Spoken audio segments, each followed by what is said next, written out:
New Orleans Saints and the Indianapolis Colts. This is sitting 1 in favor of the Saints as we sit right now. 43.5 is your total, Steven. Gardner Minshew, kind of a misleading box score last week. Lots of yards, but if you look, it was a lot of splash plays. There was a 75-yard catch. There was a 60-yard catch. There was a 42-yard catch. So it was you look and you're going, oh, he was actually under 50% passing for the game. That was just an incredible amount of splash plays that he got there. And then, of course, the Saints, just a very confusing team overall. I tend to lean towards the Colts, but not in the account. I don't know why either.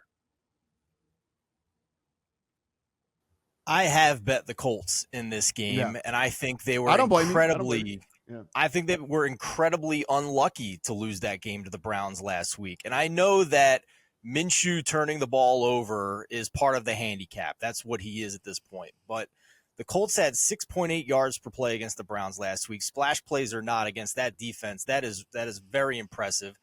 And they lost because of a late pass interference penalty that was kind of nonsense in my opinion. They lost because Myles Garrett is Superman and jumped over a line without touching anybody to block a field goal.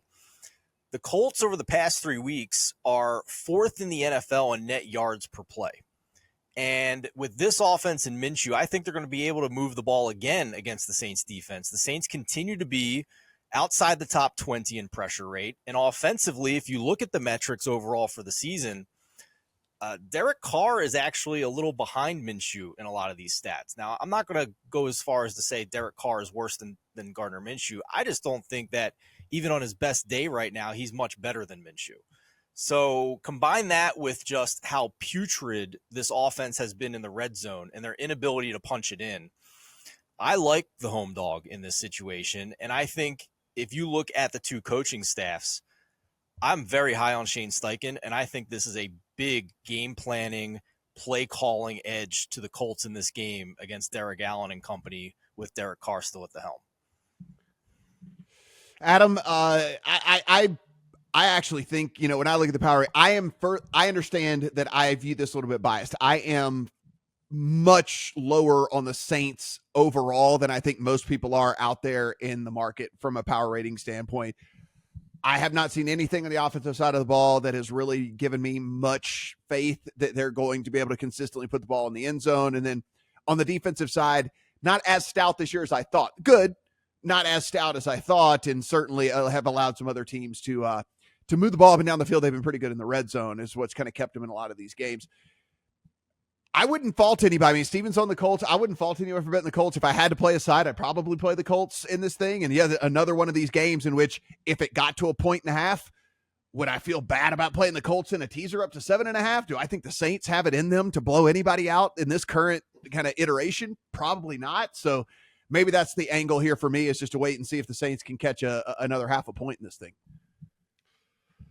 Yeah, I understand where you're coming from here. Here's my caveat to anybody who's thinking about taking Indianapolis in this spot. If you just look at the past 3 weeks where Gardner Minshew has taken the helm from Anthony Richardson, if you just go straight by Pro Football Focus grades over these past 3 weeks, take the 34 quarterbacks who have qualifying stats, the only quarterback who's been even close to worse than Gardner Minshew has been PJ Walker. He has been, by the Pro Football Focus numbers, a good measure, even worse than Jordan Love. 33 out of 34, 12 turnover-worthy plays, the highest turnover-worthy play percentage in the league. That being said, I don't want the Saints on the other side, because all I have to do is look at last Thursday night and say, am I getting the Saints and the dink and dunk, throw it to the running backs, Taysom up the middle for 5 yards game plan that I had for 3 quarters?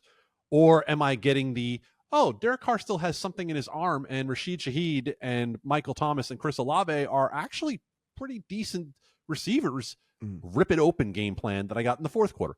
I don't know. And I'm not going to try to coach my bet and say, well, if only they would open it up a little more. Yeah, no, thank you. I'll pass on this one. The only other thing here I will mention, we have mentioned this a few different times on this pod, and it has played out every single time.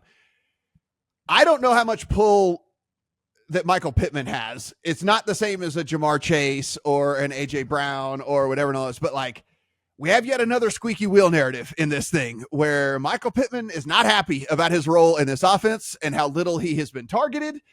And we have seen this play out 3 different times this year with 3 different wide receiver ones, and they got peppered with targets the next week. I don't know if Pittman is on the same level as some of these other guys, but it's at least worth mentioning.